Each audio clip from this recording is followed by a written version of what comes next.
கரூர் கூட்ட நெரிசல் சம்பவத்தில் யாரும் செய்யாத பித்தலாட்டத்தை விஜய் செய்திருக்கிறார் என்று மதிமுக பொதுச் செயலாளர் வைகோ விமர்சித்துள்ளார். சென்னை எழும்பூரில் உள்ள அலுவலகத்தில் நடைபெற்ற மதிமுக நிர்வாக குழு கூட்டத்தில் பேசிய அவர், அரசியலில் ஆத்திச்சூடி தெரியாத விஜய்தான் முதலமைச்சர் பதவிக்கு கனவு காண்கிறார் என்று விமர்சித்தார். 41 பேர் செத்து கிடக்காங்க, ஓடி வந்துட்டு திருச்சியிலையும் தங்காம ஒரே ஓட்டமா மெட்ராஸுக்கு வந்துட்டு அது பிறகு பக்கமே போகாம அதை பற்றி ஒரு குற்ற உணர்ச்சி இல்லாம வருத்தப்படாம கையில ரூபா இருக்குன்னு சொல்லி நான் நிதி கொடுக்கிறேன், எல்லாம் என்னைய பார்க்க வாங்க, எங்கேயும் துஷ்டி கேட்க போறவன் இளவு கேட்க போறவன் அந்த வீட்டுல போய் தான் கேட்பானே தவிர அந்த துஷ்டி வீட்டுக்காரன் இளவு வீட்டுக்காரன என் வீட்டுக்கு வாரா இளவு கேட்கிறேன்னு தமிழ்நாடு சரித்திரத்திலேயே யாரும் செய்யாத பித்தலாட்டத்தனம்.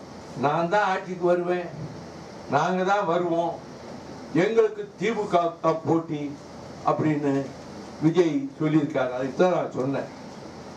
அரசியலில் ஆத்திச்சூடி கூட தெரியாத இந்த மனிதர் நான் ஆட்சிக்கு வந்து இப்பொழுதே முதலமைச்சர் ஆகிவிட்ட மாதிரி கனவு உலகத்தில் மிதந்துகிட்டு அந்த உணர்வோடு அடுத்து நான் தான் சொல்றாரு, காகித கப்பலில் கடல் தாண்ட முனைகிறார், ஆகாய வெளியில் கோட்டை கட்டுகிறார், அவரது கனவுகள் அனைத்தும் காணல் நீராக போய்விடும்.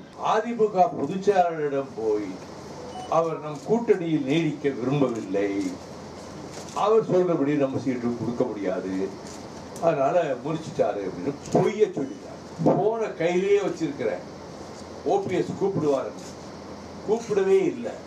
ஏன்னா அவங்க எடுத்த முடிவுக்கு மாறா அவர் எந்த காரணத்தை முன்னிட்டு நம்மோட கூட்டு வரமாட்டாருன்னு ஓபிஎஸ் சொல்லிட்டார். அதன் பலனை இன்று ஓபிஎஸ் அனுபவித்துக் கொண்டிருக்கிறார். உடனுக்குடன் செய்திகளை தெரிந்து கொள்ள சன் நியூஸ் பெல் ஐகானை கிளிக் பண்ணுங்க.